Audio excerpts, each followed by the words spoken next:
News for nation पर आपका स्वागत है और मैं हूं आपके साथ प्रार्थना। बिहार में होने वाले विधानसभा चुनाव को लेकर के जहां एक तरफ राजनीतिक हलचल काफी ज्यादा तेज है और देखिए इसी बीच जन स्वराज ने भी अपनी पहली प्रत्याशियों की जो लिस्ट थी वो जारी कर दी, जिसके बाद से ये हलचल और भी ज्यादा तेज हो गई है। और इसी बीच देखिए अब पुष्पम प्रिया ने भी एक बड़ा ऐलान कर दिया। देखिए बिहार में होने वाले विधानसभा चुनाव को लेकर के जहां एक तरफ पार्टियां जो है वो लगातार ऐलान पे ऐलान की जा रही है, तो वही कई सारे ऐसे भी नेता है। बात करें तो केंद्रीय मंत्री चिराग पासवान हो या फिर केंद्रीय मंत्री जीतन राम मांझी, सीटों को लेकर के अभी भी इन लोगों के अंदर नाराजगी बनी हुई है। अभी भी कोई कंफर्मेशन नहीं है और ये लोग अड़े हुए। और इसी बीच देखिए अब पुष्पम प्रिया ने भी बड़ा ऐलान कर दिया है सीटों को लेकर के। तो चलिए आपको भी बताते हैं कि आखिर पुष्पम प्रिया ने ऐसा क्या ऐलान कर दिया है जिसने राजनीतिक सरगर्मी को बढ़ा दिया।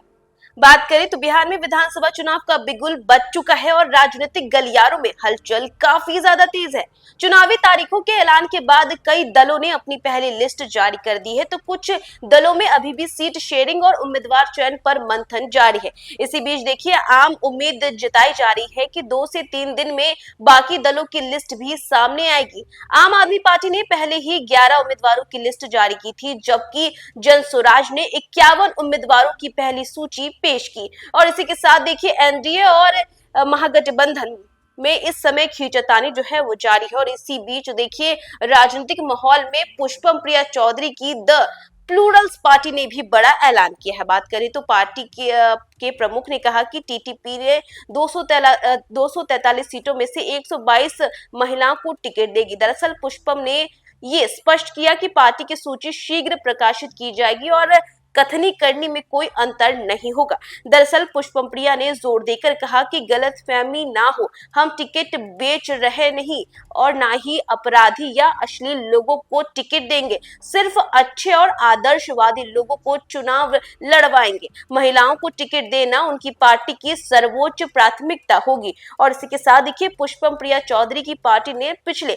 विधानसभा चुनाव में 102 सीटों पर चुनाव लड़ा था, लेकिन एक भी सीट जीतने में कामयाब नहीं हुई थी। और इसी के साथ बात करें तो कुल वोट संख्या थी उनकी 1,22,997, जो कि वोट प्रतिशत में सिर्फ 0.3% है। और इसी के साथ देखिए चुनाव में पुष्पम की खुद की जमानत भी जब्त हो गई।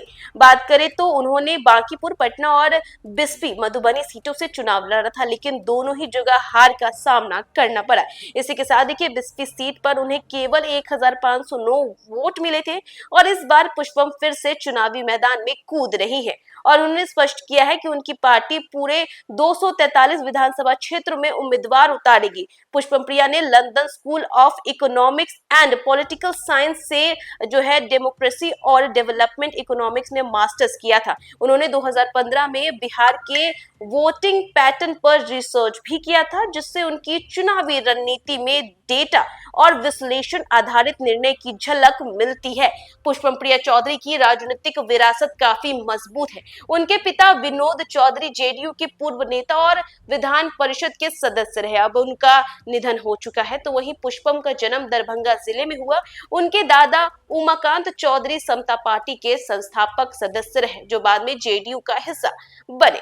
उनके चाचा विनय कुमार चौधरी वर्तमान में बेनीपुर विधानसभा क्षेत्र से जेडीयू विधायक है। और इस बार की घोषणा में सबसे बड़ा आकर्षण महिलाओं को 122 टिकट देना है। पुष्पम ने साफ कहा है कि उनका लक्ष्य राजनीतिक भ्रष्टाचार और अपराधी तत्वों से दूरी बनाए रखना है। और उनकी पार्टी ने यह संदेश भी दिया कि कथनी और करनी में अंतर नहीं होगा, यानी जिन नेताओं को टिकट मिलेगा वे नैतिक और आदर्शवादी होंगे। राजनीतिक विशेषज्ञों का कहना है कि पुष्पम प्रिया का यह कदम महिलाओं और युवा वोटरों को जोड़ने की रणनीति है। पिछले चुनाव के अनुभव और हार के बावजूद इस बार उनकी पारिवारिक पृष्ठभूमि, शिक्षा और रणनीति उन्हें बिहार की सियासी बिसात पर एक नई पहचान दिला सकती है। दरअसल बिहार का चुनावी रण गर्मा गया है और जबकि बड़े दलों में सीट शेयरिंग और उम्मीदवार चयन पर मंथन जारी है, तो वहीं पुष्पम प्रिया चौधरी ने साफ साफ घोषणा कर दी है कि उनकी पार्टी महिलाओं को प्राथमिकता देगी और आदर्शवाद और नए नेतृत्व के साथ चुनाव लड़ेगी। और अब देखना होगा यह कि टीटीपी की यह रणनीति चुनावी मैदान में कितनी असरदार साबित होती है और कौन किसकी चाल पर मात खाता है।